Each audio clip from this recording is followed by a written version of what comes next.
ابا جان, آپ کا حکم میرے لیے سب سے پہلے ہے, میں ضرور جاؤں گا. اگلی صبح فجر کی ہلکی روشنی ابھی پہاڑوں کے پیچھے سے جھانک ہی رہی تھی کہ شہزادہ آئیدن محل کے صحن میں آ گیا. سرد ہوا میں ہلکی سی خنکی تھی, مگر اس کے چہرے پر عزم کی گرمی صاف دکھائی دے رہی تھی.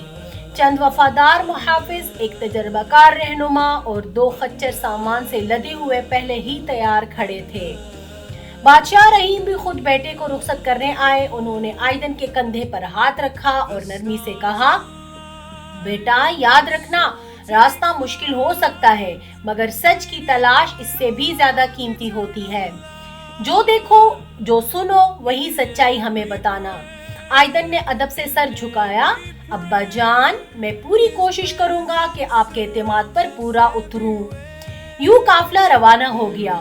شروع کے چند دن راستہ نسبتاً آسان تھا, مگر جیسے جیسے وہ پہاڑوں کے قریب پہنچتے گئے راستہ تنگ اور پتھریلا ہوتا چلا گیا. کہیں کہیں برف کے پرانے ڈھیر اب بھی پڑے تھے اور گھوڑوں کو آہستہ آہستہ قدم رکھنا پڑتا تھا. ایک جگہ راستہ اتنا تنگ ہو گیا کہ قافلے کو ایک ایک کر کے گزرنا پڑا. نیچے گہری کھائی تھی اور اوپر چٹانیں. محافظوں نے احتیاط سے سب کو گزارا. آئیدن خاموشی سے یہ سب کچھ دیکھ رہا تھا اور دل ہی دل میں سوچ رہا تھا کہ اگر یہاں سے روزمرہ کے تاجر اور کسان گزرتے ہیں تو انہیں کتنی مشکلات پیش آتی ہوگی. اس نے رہنما سے پوچھا, یہ راستہ اکثر ایسا ہی رہتا ہے؟ رہنما نے سر ہلایا. جی شہزادے, بارشوں کے بعد تو اور بھی خراب ہو جاتا ہے. کئی بار قافلے دنوں پھنسے رہتے ہیں. آئیدن نے یہ بات ذہن میں نوٹ کری. چند دن بعد اچانک بارش شروع ہو گئی. پہلے ہلکی بوندیں گری, پھر موسلادھار بارش ہونے لگی. راستے کی مٹی کیچڑ بن گئی اور گھوڑوں کے پاؤں پھسلنے لگے. ایک جگہ ایک خچر پھسل کر گر پڑا, مگر شکر تھا کہ اسے زیادہ چوٹ نہیں آئی. ایک محافظ نے فکر مندی سے کہا, شہزادے, اگر بارش اسی طرح رہی تو ہمیں کسی جگہ رکنا پڑے گا. آئیدن نے ارد گرد دیکھا. دور ایک پرانی سرائے نظر آ رہی تھی. دیواریں ٹوٹی پوٹی تھی مگر چھت ابھی قائم تھی. سب نے وہی رات گزارنے کا فیصلہ کیا. سرائے میں آگ جلائی گئی. سب اپنے گیلے کپڑے سکھانے لگے. اسی دوران چند مقامی مسافر بھی وہاں آ پہنچے. وہ بھی بارش سے بچنے کے لیے پناہ ڈھونڈ رہے تھے. باتوں باتوں میں ایک بوڑھے مسافر نے کہا, ریونٹن کا راستہ اب بہت مشکل ہو گیا ہے. سیلاب کے بعد وہاں کا حال برا ہے. لوگ کہتے ہیں کہ کھیت برباد ہو گئے ہیں اور گودام خالی ہے. آئیدن نے یہ سن کر خاموشی سے آگ کی طرف دیکھا. اس کے دل میں ایک عجیب سی فکر جاگ اٹھی. اگلے دن بارش تھم گئی مگر راستہ ابھی بھی کیچڑ سے بھرا تھا. دوپہر کے قریب قافلہ ایک چھوٹے سے گاؤں میں پہنچا. گھروں کی دیواریں مٹی کی تھی اور کہیں چھتیں جگہ جگہ سے ٹوٹی ہوئی تھی. گاؤں کے لوگ غریب تھے مگر ان کی آنکھوں میں مہمانوں کے لیے احترام تھا. ایک عورت نے قافلے کو پانی دیا اور ایک بوڑھے شخص نے تھوڑی سی خشک روٹی پیش کی. آئیدن نے دل ہی دل میں سوچا, یہ لوگ خود بھی تنگی میں ہیں پھر بھی دوسروں کی مدد کر رہے ہیں. اس نے رہنما سے کہا کہ گاؤں کے بچوں کے لیے تھوڑا سا آٹا اور کچھ سکے دے دیے جائیں. جب لوگ دعا دینے لگے تو آئیدن کو عجیب سا سکون محسوس ہوا. ایک نوجوان گاؤں والے نے کہا, شہزادے, اگر آپ ریونٹن جا رہے ہیں تو وہاں کے لوگوں کے لیے دعا کیجیے گا, وہ واقعی بہت مشکل میں ہے. آئیدن نے آہستہ سے جواب دیا, میں دعا بھی کروں گا اور کوشش بھی کہ ان کی مدد ہو سکے. اس رات قافلہ گاؤں کے باہر ایک کھلے میدان میں رکا. آگ جلائی گئی اور سب تھکن اتارنے لگے. ایک محافظ نے آئیدن سے پوچھا, شہزادے, آپ چاہتے تو آرام سے محل میں رہ سکتے تھے, اتنا مشکل سفر کیوں چنا؟ آئیدن نے تھوڑی دیر خاموش رہ کر کہا, اگر میں عوام کی مشکل اپنی آنکھوں سے نہ دیکھوں تو کل میں ان کے بارے میں انصاف سے فیصلہ کیسے کر سکوں گا؟ بادشاہ بننا صرف تخت پر بیٹھنے کا نام نہیں, لوگوں کا بوجھ سمجھنے کا نام ہے.